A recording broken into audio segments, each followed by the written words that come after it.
All right, happy day, y'all. So here we are. We're going to take a few minutes and look at feudalism in a different way. We're all going to create a little drawing or a graphic organizer drawing and add this to our little projects as we're moving through this day. But anyways, here we go. So let's, everybody have your paper, set it up in the hot dog style like that. Let's put a title of this. This will be Feudalism. All right, F-E-U, feudalism in the, all right, Middle Ages. There we go. There's our title. Feudalism in the Middle Ages. Okay.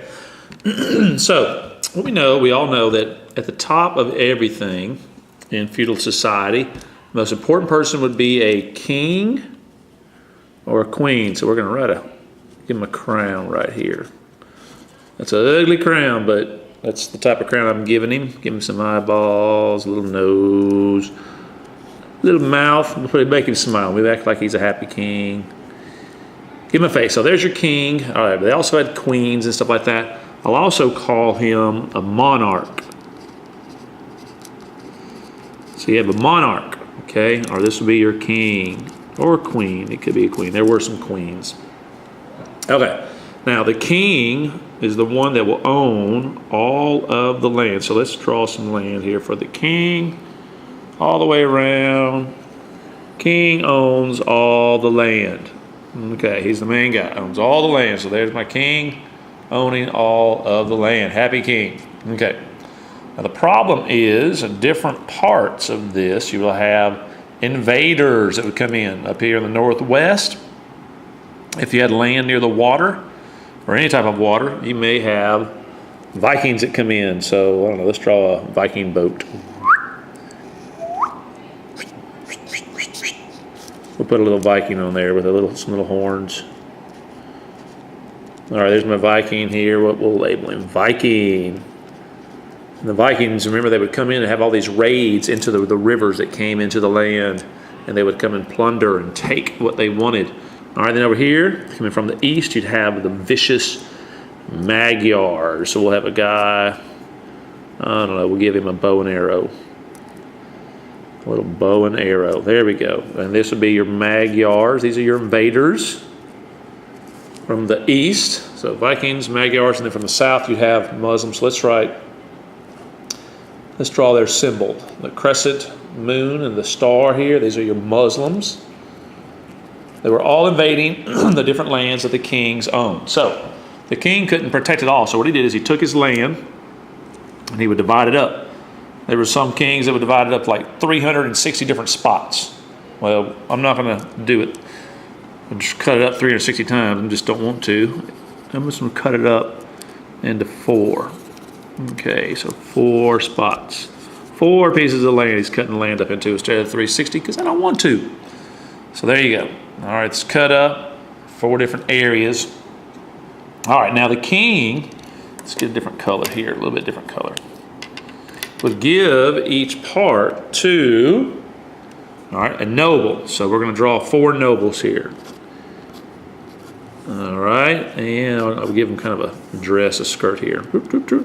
Happy noble. A happy noble there. Put another noble down here.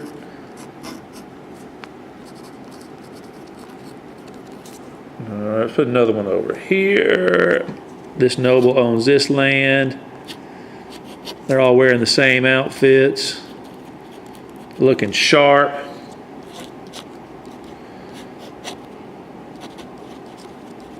Let's give this guy a face. So the nobles will own their piece of the land. Sometimes the noble could get so rich and powerful in just his piece of land that he would actually become more powerful than the king. Anyways, we won't worry about that right now. All right, so now the noble will take his land and break it up even more. All right, give them to other people like, let's break this up into this right here. Like a knight. So we'll draw a knight. There's arm, and there's a sword for the knight. Maybe draw a little bit more. Maybe give a big, this is a big piece of land for a knight there. The knight might have this piece of land. And each one of these knights would be loyal to that noble right there. There's another knight. Let's draw one more knight. Has a smaller piece of land, but that's all right. And the sword, give them a face. They all have faces? They do now. They all have faces now. Another knight. Now, these manors, or these pieces of land that the knights have, all right, they will have workers on them. And we'll use this biggest piece right here, but they'll all have this. And these workers are your peasants. But the peasants would be called serfs or freemen. So I'm going to draw some serfs here. Serfs. Many serfs on the land here, so I'm going to put about 4 or 5 of them. Serfs, 4 or 5. Let's go 5. Serfs. We'll put freemen on this one. Even though they all had serfs, they all had freemen, so they're very similar, so I'll make them look the same. We'll give this guy just 2. And we'll call them both serfs. And that would happen to all the land, everywhere you see right there, even over here, all the way around. So, okay, so now, what is the relationship between all of them? So the king owned all the land. So it starts off like this.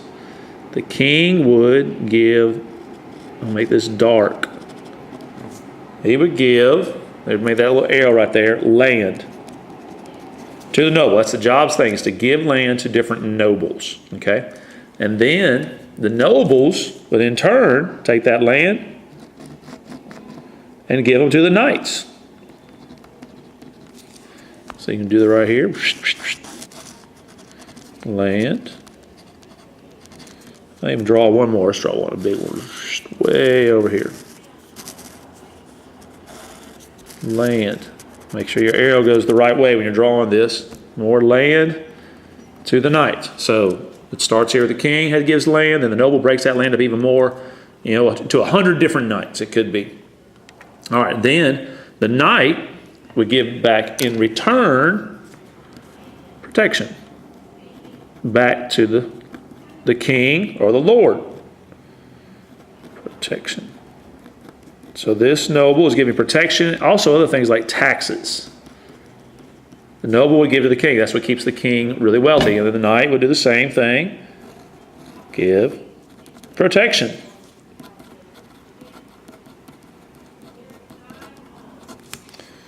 So protection is going up, up the ladder. So I'll bring some more protection over here. More protection from this knight. And I think y'all are getting the idea, but why not? I'll bring one more over here. So, to the noble. Protection. Or military service. Okay, and then the last group of people here we have are the serfs or the freemen. And then the serfs and the freemen, they will supply all of the labor needed to grow food. That's the main thing. Where's some more serfs here? Right here. They provide the labor. All right, to get food up to the top. This serfs, there we go. To get food, so I'll put food on this one. Food and other things that might be necessary in that society. So, you can take and see how this all works. The knights are going to be able to stop the Magyars and the Vikings and the Muslims somewhat if they all show their loyalty to the monarch at the top. And you can, if you want to, go ahead and you can do that on each one of these. Put some knights in different places and make yourself a giant kingdom full of manors, all these little tiny manors. Okay, now I'm going to put right over here, and you need to put this somewhere, is feudalism. It's a sentence that makes this all work. Feudal. Ooh, I almost misspelled that. Feudalism. all right, relies on promises and loyalty. In order for this to work, everyone must do their job and be loyal to their Lord. And the Lord, the king, must be loyal to those on the bottom. So let's go through this one more time, and that'll be that. So the king, or the monarch, provides land to the noble. The noble then turns and gives the land to knights. And then the knights, they will get these, the serfs or freemen, and get them to get food, and then that is taken back up with the protection all the way back up to the king. So it's good to be the king. It's got it all figured out. Okay, let's think. Let's add one more thing here on the bottom. All right. So what we're going to have here is, just make sure you understand this so it makes sense. You're going to have, let me get this fixed up for you guys. Relax, relax. Let me get this fixed up. Yes. Okay. You're going to have, let's just use this spot right down here, or that one, whichever one you want to do here. Let's look at the hierarchy again. Let's look at, here's the kings. That's at the top. Number one. Below them will be nobles. Below the nobles are, y'all say it, can you think of it? It starts with K. Knights. And then lastly, you have the peasants, which make up the serfs and freemen. Okay. Now the king is the monarch. If you have a monarch, it's ruled by a king. The nobles get land from the monarch. The knights provide protection. That's the main thing they do. And then lastly, the peasants provide food or whatever labor is needed to do whatever they need to do. Now, what's confusing for some of y'all is our graphic organizer that had the vassals and lords. Well, the king is the only one that will always be a lord. Okay? And so then the nobles, they will be the vassals to the Lord.